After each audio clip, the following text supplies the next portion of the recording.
Hello guys, आपका स्वागत है हमारी चैनल अनटोल्ड स्टोरी में। और आज हम लेके आए हैं एक ट्रेंडिंग दमदार मूवी जो कल ही रिलीज़ हुई है नेटफ्लिक्स पे। तो बिना किसी देरी के कहानी शुरू कर देते हैं।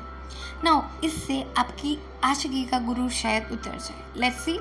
कहानी की शुरुआत होती है और हम रानी को देख पाते हैं। रानी का एक ब्यूटी पार्लर है और उसके मकान मालकिन यहाँ पे किसी इलाज के लिए एक डॉक्टर को बुलाती है, जहाँ पे हम देख पाते हैं कि इलाज करने आया हुआ डॉक्टर अभिमन्यु काफ़ी ज़्यादा ताड़ रहा है रानी को। लगता है शायद वो रानी को पसंद करता है या फिर बहुत बहुत पसंद करता है। रानी यहाँ से निकल के अपने ब्यूटी पार्लर जाने लगती है, पर वो अपना कुछ सामान यहीं पे भूल जाती है।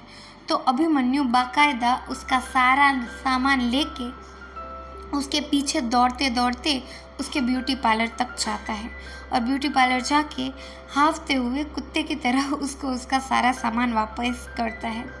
नाउ यहाँ पे वो उससे कुछ बोलने की कोशिश करता है, पर ये इसको थैंक यू बोल के जाने लगती है। तो वो कहता है कि मुझे थैंक यू नहीं, कुछ और काम है तुमसे। तो वो बोलती है कि 10 मिनट रुको, मैं अभी आती हूँ। तो वो अंदर जाती है और अपना काम संभालने लगती है और अपने काम में वो भूल जाती है कि उसने अभिमन्यु को 10 मिनट रुकने को बोला था। सुबह से शाम हो जाती है, पर अभिमन्यु टस से मस नहीं होता और वहीं पे खड़ा खड़ा उसका वेट करने लगता है। ना जो देख के रानी तुरंत ही उसके पास जाती है और फिर से उसको सॉरी बोलती है, पर इस बार भी अभिमन्यु उसे मना कर देता है कि उसको सॉरी नहीं चाहिए।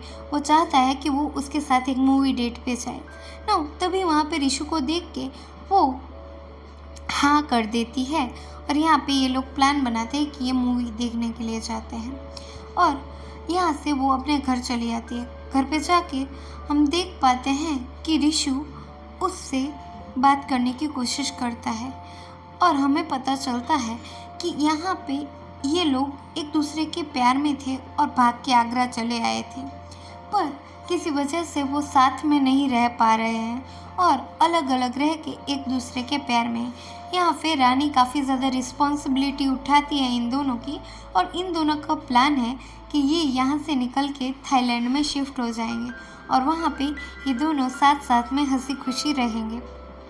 पर जब तक वो यहाँ पे है, इन दोनों के बीच की दूरियां बरकरार रहेंगी। ना बातों ही बातों में ये फिर रोमांस करने लगते हैं। रोमांस हो जाने के बाद ऋषु तो यहाँ से चला जाता है और रानी भी अपनी मालकिन का फेशियल एंड हेयर मास्क लगाने लगती है।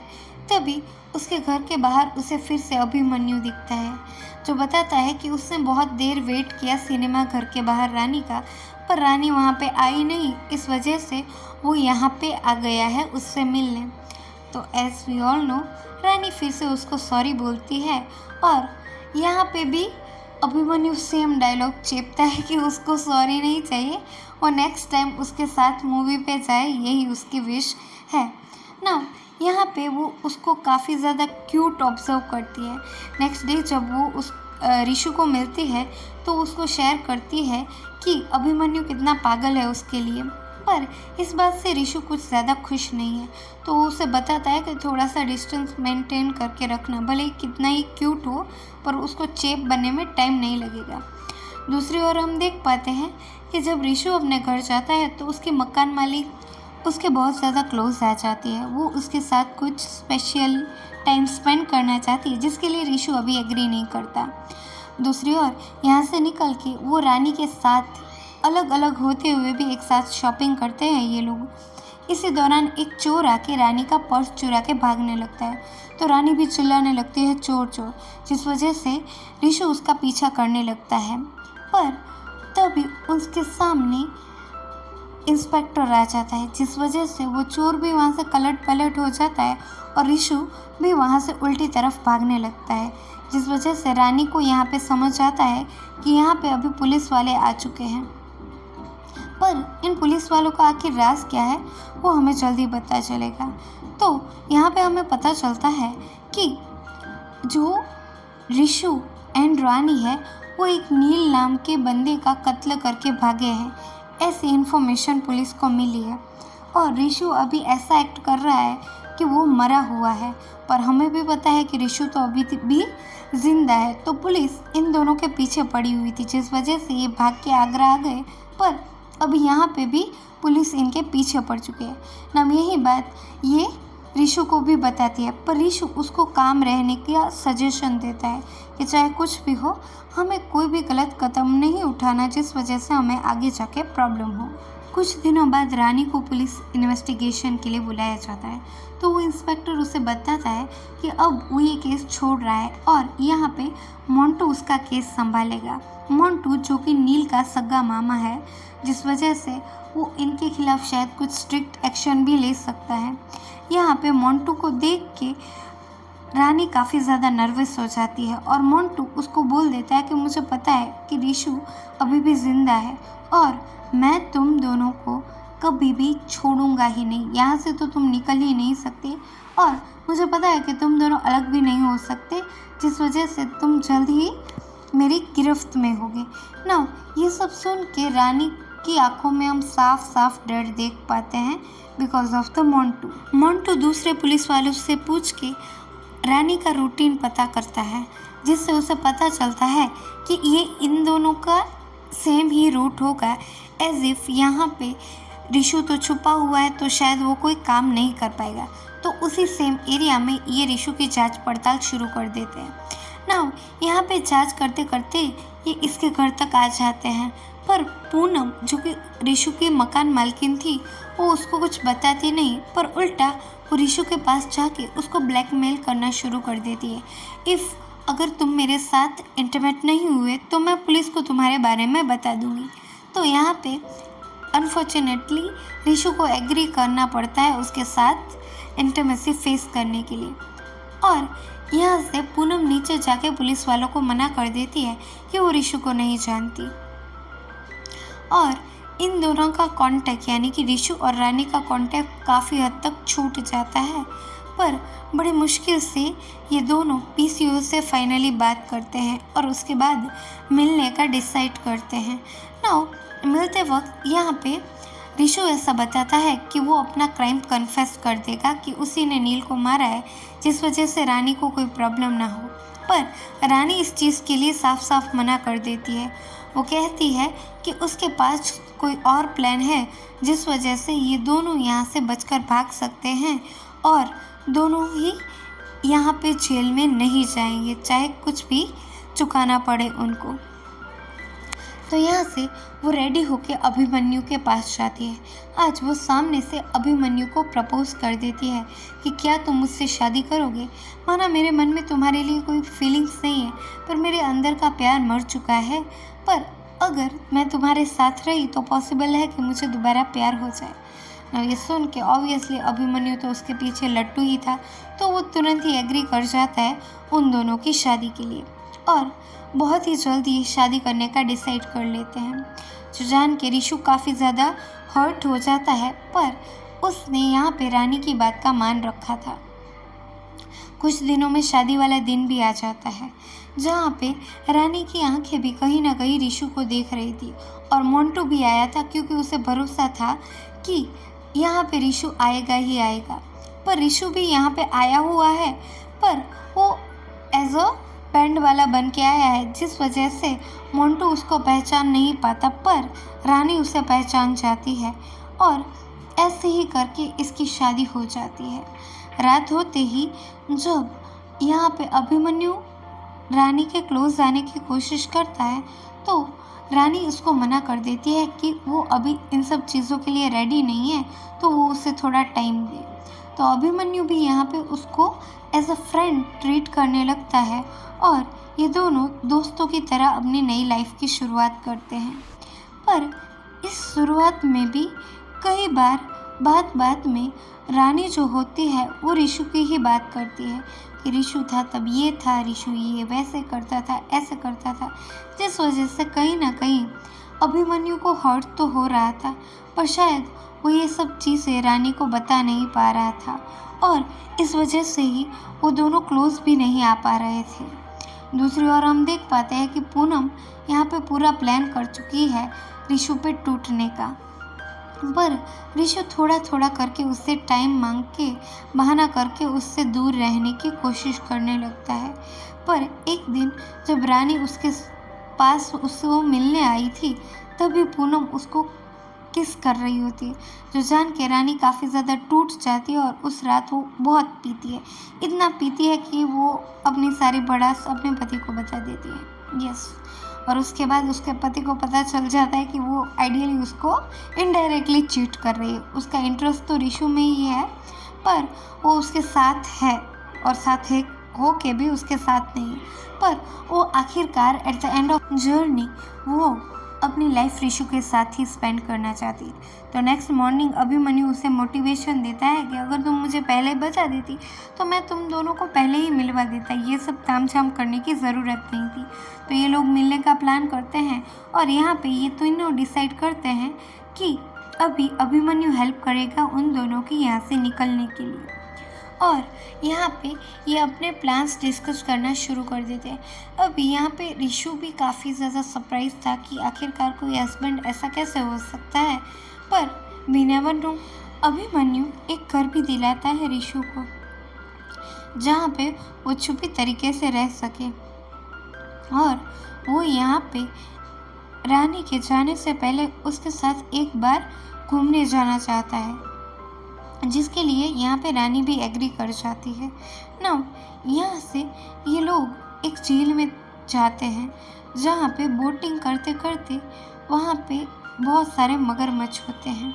और अभिमन्यु बताता है कि उसको चीट करने वाले लोगों से सख्त नफरत है।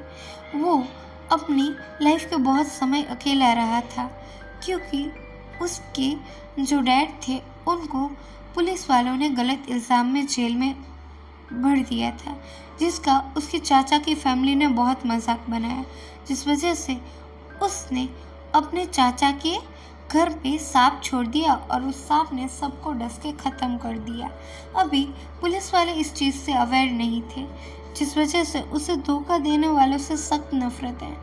और ये सब कह के वो रानी की आंखों में देखता है, जिसकी आंखों में हम साफ साफ डर देख पाते हैं। और फिर वो रानी को एक क्वेश्चन करता है कि क्या तुम्हारे मन में मेरे लिए कोई भी फीलिंग्स नहीं है?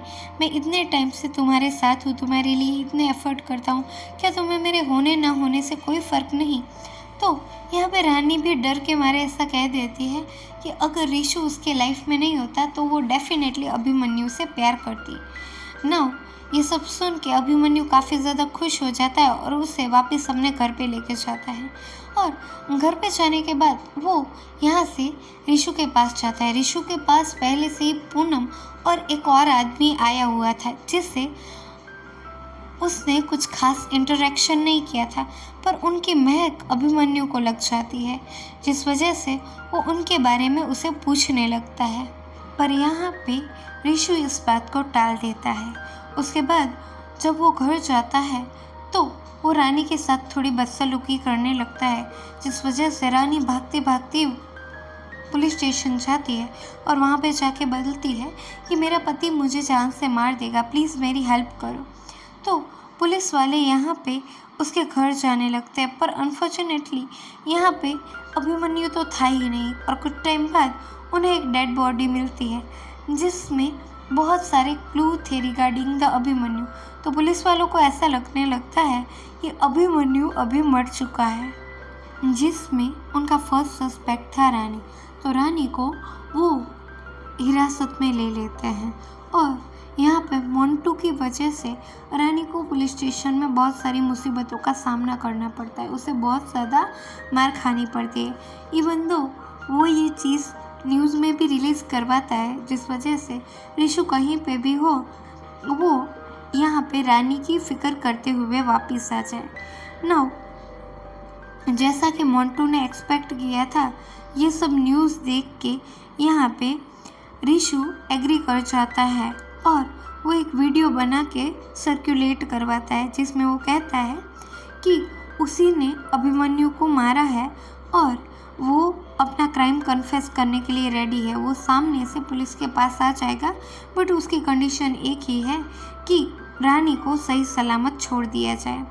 ना यहाँ पे वो एक लोकेशन भी फिक्स करते हैं कि रेलवे ब्रिज पे उनको आना है, जिस वजह से पुलिस वाले अभी टेम्प्ररी दिखावा करने के लिए शायद इस चीज़ के लिए एग्री हो जाते हैं।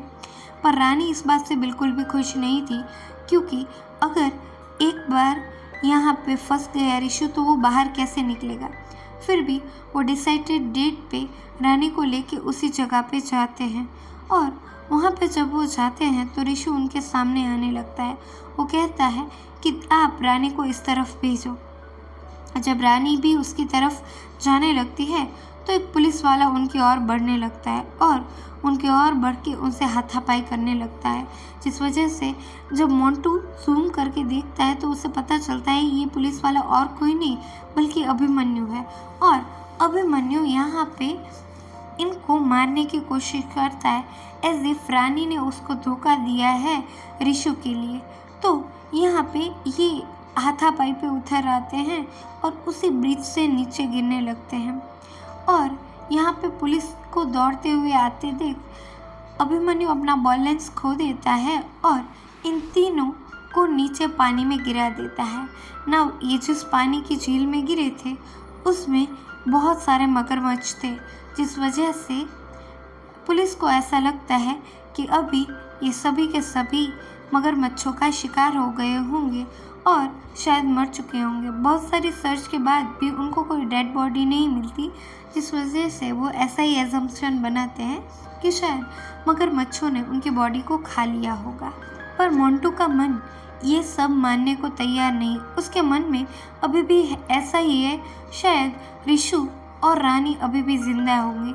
बहुत सारी सर्च के बाद आखिरकार उनकी डेड बॉडी भी तो नहीं मिली, जिस वजह से उसके मन में कंटिन्यूअसली यही ख्याल आते रहते हैं। और कुछ दिनों बाद उसको फिर से एक पंडित जी की बुक मिलती है जिसमें उसे यहाँ पे कुछ सच्चाई पता चलती है। यहाँ पे उसे समझ आता है कि अभिमन्यु शायद उनकी हेल्प किया होगा क्योंकि वो भी एक खूनी ही था। उसने अपने चाचा की पूरी फैमिली को ख़त्म करवाया था नाक से डसवा के, क्योंकि कहीं ना कहीं उसकी वजह से उसके पापा की जान गई थी। और यहाँ पे जब रानी उनके पास आई थी कि उसका पति उसे मार रहा है, तब उसे फुटेज में उन्होंने रिशु और अभिमन्यु को साथ देखा था। पर यहाँ पे उसके पास कोई खास एविडेंस नहीं थे जो ये प्रूव कर सके कि अभी ये सब जिंदा है, जिस वजह से पुलिस उसके ओपिनियन की रिस्पेक्ट नहीं करती और उसको ये केस क्लोज करने के लिए बोल देती है। दूसरी ओर हम देख पाते हैं रानी और अभिमन्यु को। ये दोनों वहाँ से बहुत दूर आके एक नई लाइफ शुरू कर चुके हैं, पर उस दौरान हमें पता चलता है कि ये दोनों तो बच गए पर रिशु की जान चली गई थी।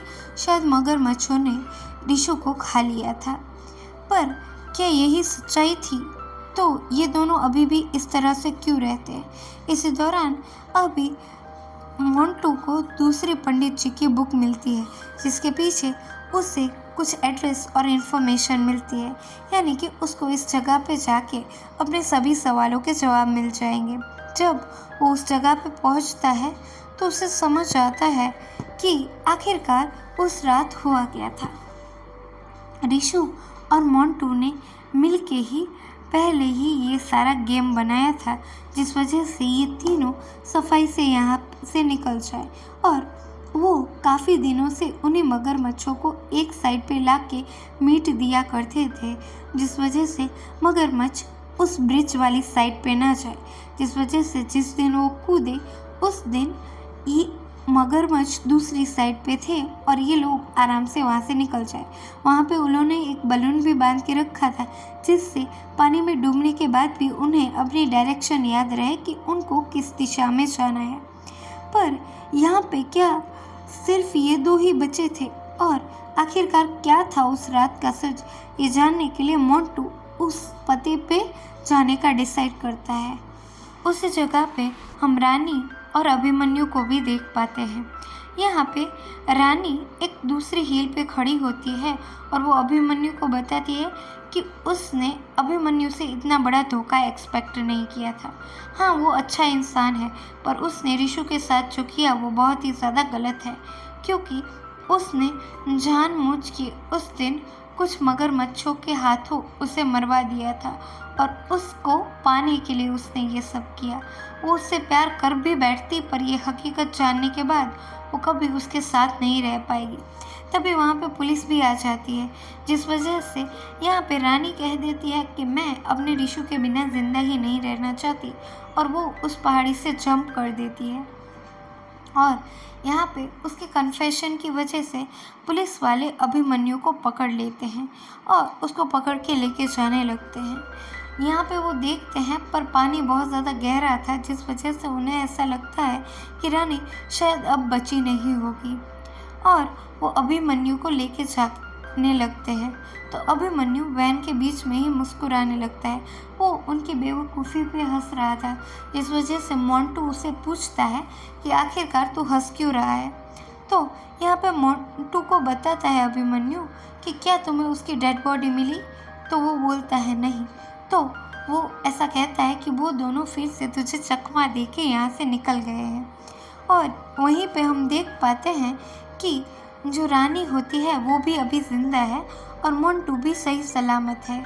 उस रात मोंटू ने अपना एक नकली हाथ वहाँ पे मगरमच्छों के हवाले करके अपनी जान को बचा लिया था, और ये दूर शहर आके अपनी नई ज़िंदगी बसा लेते हैं।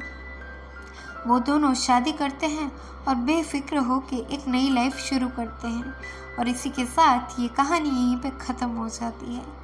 आई नो कहानी थोड़ी सी क्लियर है और थोड़ी सी कंफ्यूजिंग, पर मैं ऐसा कहूँगी कि अपने फ़ायदों के लिए दूसरों को मत फंसवाना, इस request. And thank you so much for the listening. We will meet in another video. तब तक के लिए स्टे सेफ, स्टे हेल्दी, और हम मिलेंगे किसी नई कहानी के साथ। तब तक के लिए thanks for watching. Bye bye.